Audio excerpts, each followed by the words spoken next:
Halo para animers yang taunya cuma rebahan sambil nonton menggunakan wifi tetangga. Gimana kabar kalian ya? Apakah masih aman wifi tetangganya?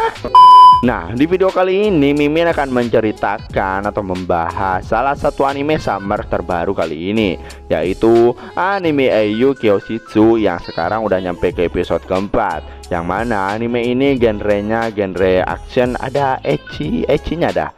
Buat bocil jangan nonton ya. Nah, buat kalian yang penasaran dengan apa yang akan terjadi di episode kali ini, langsung saja siapkan minuman, kencangkan celana dalam, dan ya tanpa banyak bacot, langsung saja kita ke lurus ceritanya. Selebeng. Ipponjin.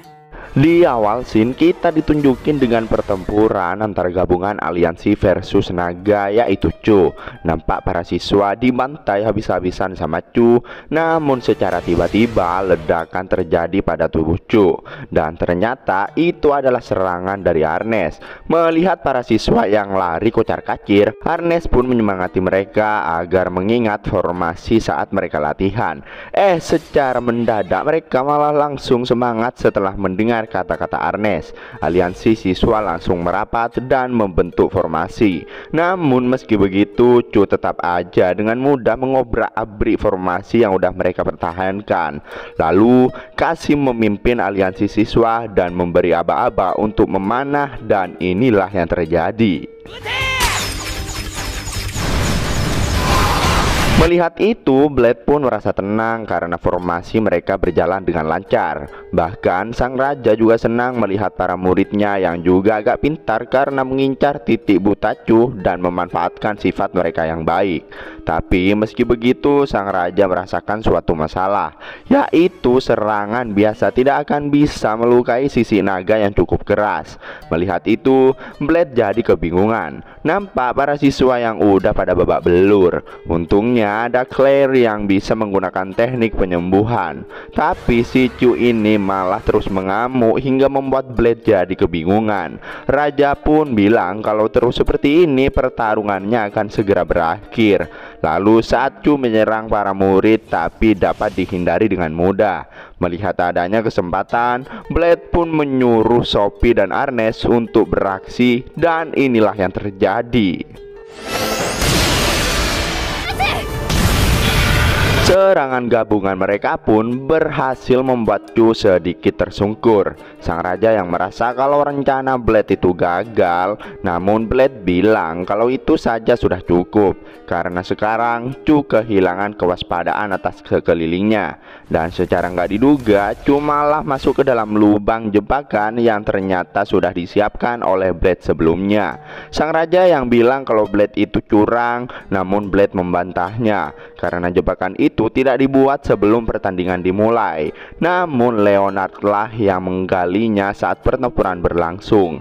Jadi ya si Blade ini mengulur waktu dari tadi. Tapi raja merasa kalau serangan seperti itu tidak akan membuat Chu terluka. Lalu pertempuran yang sebenarnya pun baru dimulai. Arnes yang bertanya apakah Leonard masih bisa bertarung. Leonard pun langsung bangkit dan bersiap untuk menyerang Chu. Tapi Leonard malah terpental karena saking kuatnya kulit Chu. Dirinya yang bilang kalau masih punya stamina dan masih terus melakukan lari 10 meter yang Arnes minta setiap harinya. Lalu nampak Chu yang terbang dan bersiap untuk menyerang lagi. Namun tiba-tiba Arnes melompat dan menggagalkan aksi Chu dengan menyerangnya menggunakan pedang Asmodeus hingga membuat Chu pingsan dan terjatuh. Nggak sampai di situ aja. Kemudian Sophie nongol dan menyerang Chu menggunakan sihir penguat gravitasi yang membuat tangannya jadi makin berat hingga dengan mudah membuat Chu babak belur. Melihat adanya kesempatan, Blade pun menyuruh Arnes agar langsung menyerang Chu. Arnes pun sekali lagi meminta pada pedang Asmodeus agar memberikan kekuatannya. Si pedang ini malah nggak mau anjir. Namun Arnes tetap memaksanya hingga mengeluarkan kekuatan api yang sangat OP. Sang raja yang melihatnya pun nampak tidak percaya kalau dirinya punya murid yang hebat di sekolahnya. Namun Blade bilang kalau itu bukanlah kekuatannya sendiri. Bahkan di kelas lanjut tidak banyak yang bisa mengasah semangat bertarung mereka. Namun meski begitu, semangat mereka dalam menjalin ikatan teman sangatlah luar biasa. Aliansi murid nampak menggabungkan kekuatannya pada Arnes hingga pada akhirnya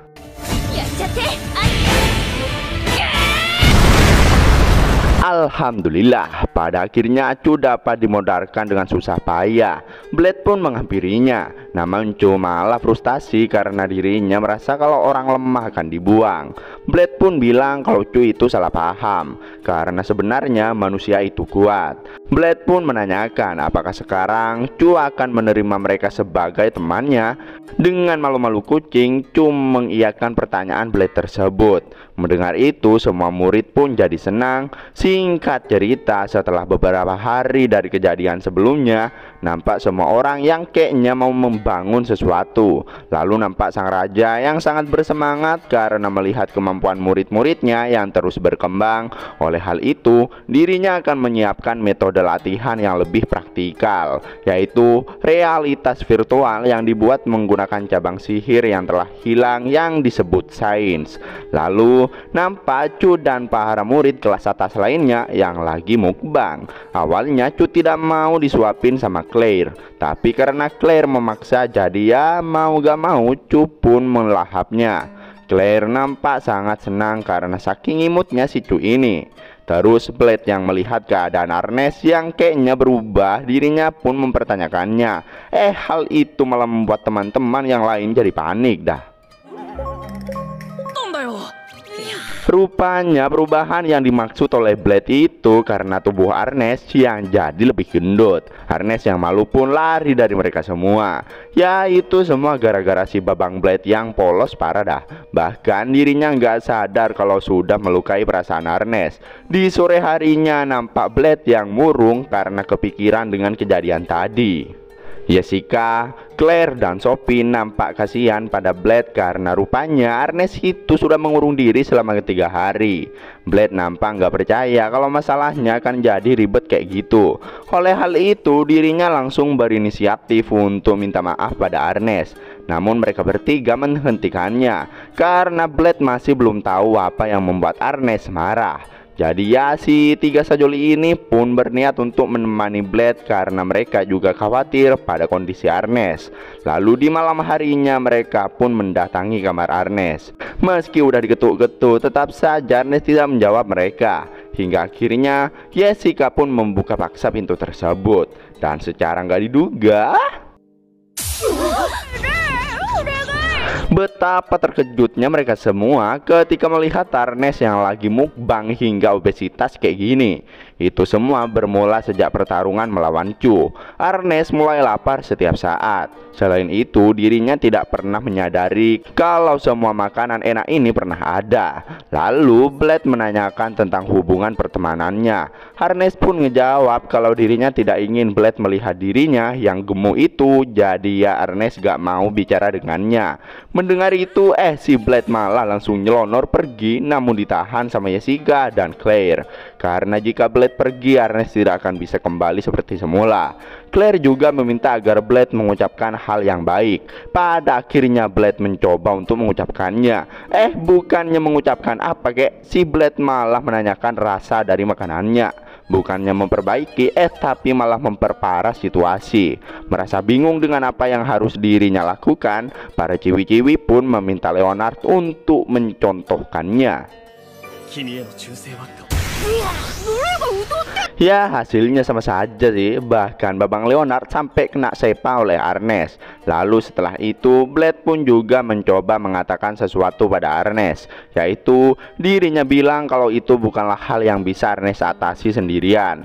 Blade ingin agar Arnes bergantung pada mereka juga, dan mereka pasti akan membantunya karena mereka itu adalah seorang teman. Mendengar bacot no jutsu yang diturunkan langsung oleh babang Naruto, Arnes pun jadi khilaf dan seakan-akan melakukan apa yang Blade ucapkan. Tapi masih sempet nih orang makan donat. Singkat cerita, nampak Ernest yang tengah berlari bersama kawan-kawan untuk menurunkan berat badannya. Melihat Ernest yang Blade pun berencana untuk menurunkan kecepatannya. Namun Ernest nggak mau karena ya kalau pelan-pelan nggak ada kalori yang terbakar. Setelah itu Ernest melakukan gerakan jongkok berulang kali, sit up, push up, dan setelah semua itu selesai, waktu makan pun telah tiba. Namun Blade sudah meminta orang dapur untuk membuatkan porsi khusus untuk Ernest. Tentu aja Ernest jadi kebingungan dengan porsi makan yang ia dapat. Meski sangat lapar, ya mau gak mau Ernest harus makan dengan porsi yang teratur. Lalu setelah selesai makan, mereka pun meneruskannya dengan mandi di pemandian air hangat. Sesampainya di dalam kamar, nampak para besti yang sudah menyiapkan timbangan badan. Mau gak mau Ernest harus melakukannya. Hingga secara nggak diduga betapa remuknya si timbangan ketika Ernest naik. Karena saking beratnya sampai membuat timbangan itu hancur, bahkan sampai jebol gak karuan. Melihat itu mereka pun merasa gawat karena olahraga yang mereka lakukan tidak bisa berubah berat badan Ernest, tapi malah makin naik. Terus Blade pun datang dan langsung nongol hingga membuat dirinya kena sepa sama Ernest karena merasa si Blade mengintip. Mereka tetap menyemangati Ernest kalau Ernest itu bisa turun dengan cepat. Namun tiba-tiba saja Ernest kepikiran dengan cara lain yang lebih cepat meningkatkan metabolismenya. Singkat cerita, di keesokan harinya, di tengah lapangan latihan nomor 2 dan tempat itu dilindungi menggunakan sihir pelindung yang kuat, terus Ernest mengeluarkan pedangnya dan kayaknya ingin melakukan sesuatu dah. Ernest juga bergantung kalau terjadi apa-apa pada Blade, dan inilah yang terjadi.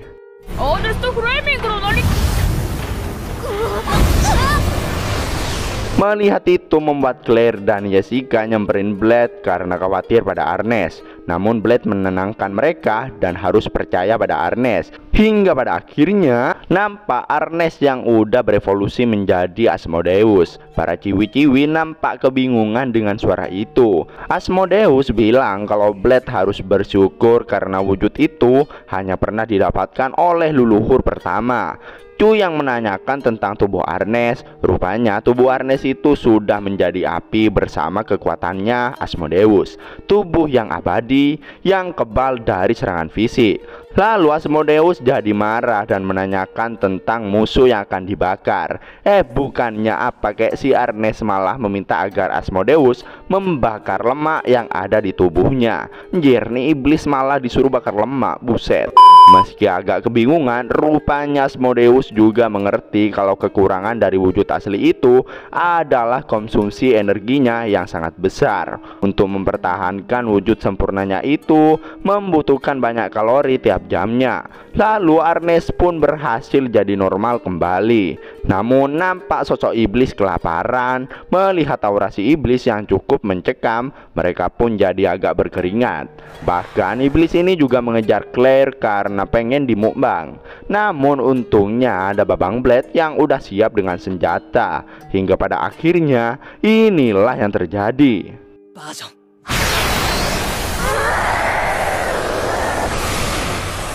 Lalu nampak Blade yang tepar berpelukan. Tapi kok agak aneh. Ernest pun mulai sadar dan kayaknya udah makin kurus. Dan itulah akhir dari anime Eiyukyo Shitsu episode keempat. Wedeh, gimana guys, keren gak nih alur ceritanya? Nampaknya masalah-masalah yang menimpa Blade dapat diatasi dengan mudah. Tapi ya begitulah. Buat kalian yang penasaran dengan apa yang akan terjadi di episode berikutnya, makanya pantengin terus channel Movie Senpai. Jangan lupa like dan subscribe-nya. Terima kasih buat yang udah nonton sampai akhir. Sampai jumpa di video berikutnya. Selepew. 一般人